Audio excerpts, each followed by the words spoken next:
Fox Weather, your Hurricane HQ. Erick has officially formed in the Eastern Pacific. We brought it to you this morning. It is expected to graduate perhaps into a hurricane by tomorrow, potentially hitting Oaxaca, Mexico by Thursday. Now, this just coming in as we look at the discussion going over this with Stephen McLeod, Britta Merwin here. Listen to this from the National Hurricane Center. They're looking at the intensity. This is a little bit higher than it was in the previous discussion, and we could see rapid intensification with this. No surprise, because it is sitting over some very warm waters. There is a lot of juice, a lot of moisture in the atmosphere, and we don't have much in the way of wind shear here. So there's a look at Erick right now in the Eastern Pacific Basin. It is now the 5th named storm. It is the earliest E-named storm in the Eastern Pacific as well. Eastern Pacific making records left and right this season as we start to watch what goes on for the rest of the season. 40-mile-per-hour winds is where we sit with this one right now.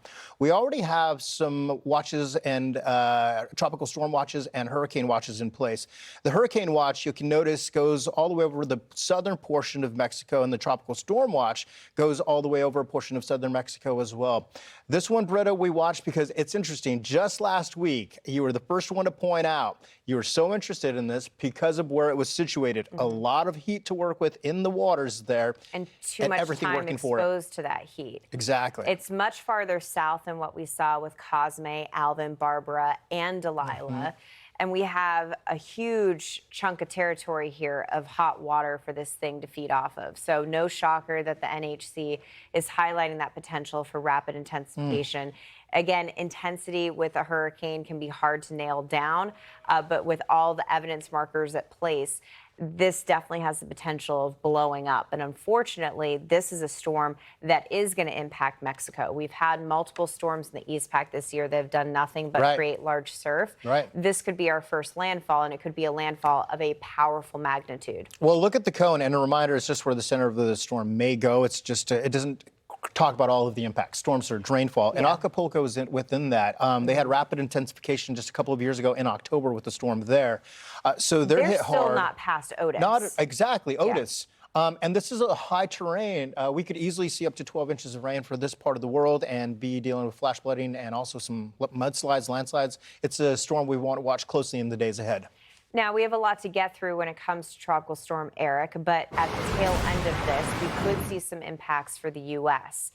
It means that we could see some deep tropical moisture for South Texas, and this could bring in some rain for the Rio Grande Valley, maybe more than 3 inches. Again, it all depends on where everything lies. So here's a look at the storm right now. Again, this was just named this morning, so a lot to get through in the days ahead, and we'll be tracking what this means for Mexico.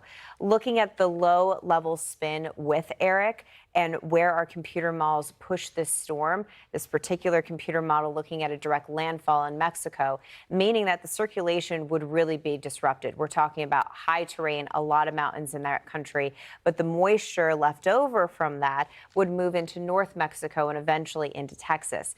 Now, again, we have days and days to watch this storm, so there's going to be some wiggle room, there's going to be some change, but deep tropical moisture moving into the U.S. is a legitimate threat and something to keep an eye on.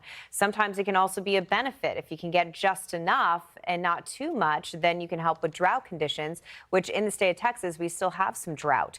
Right now, the heaviest rain, no-brainer, is going to be in Mexico. But again, there is a stark drop-off where we have the deep tropical moisture and then the rain chances. And right now, it looks like Texas is going to miss out on that potential.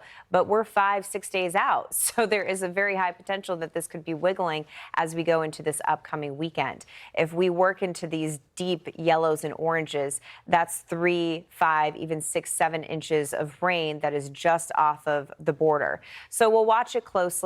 Again, there is sometimes a setup where we have storms that cross from the East Pac into the Atlantic Basin. If the circulation holds together, it actually keeps the name. So, for instance, if Erick crossed from the East Pac into the Atlantic Basin and the circulation was still there, it would actually stay Erick, even though we haven't even had our A-named storm. Now, the chances of that happening look to be fairly low. Most computer models take Erick and they move it into central Mexico. But the moisture left over from that storm does look to be a legitimate possibility for the U.S.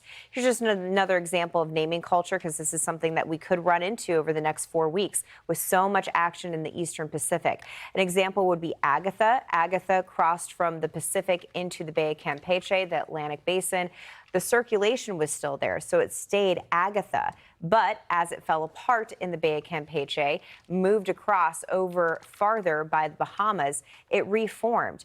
It got the name Alex because it was a brand new storm, a brand new area of circulation. So that's how the naming culture works, because again, Craig, with all this action in the East Pac, this is something that we could be facing as we continue to work through the next month.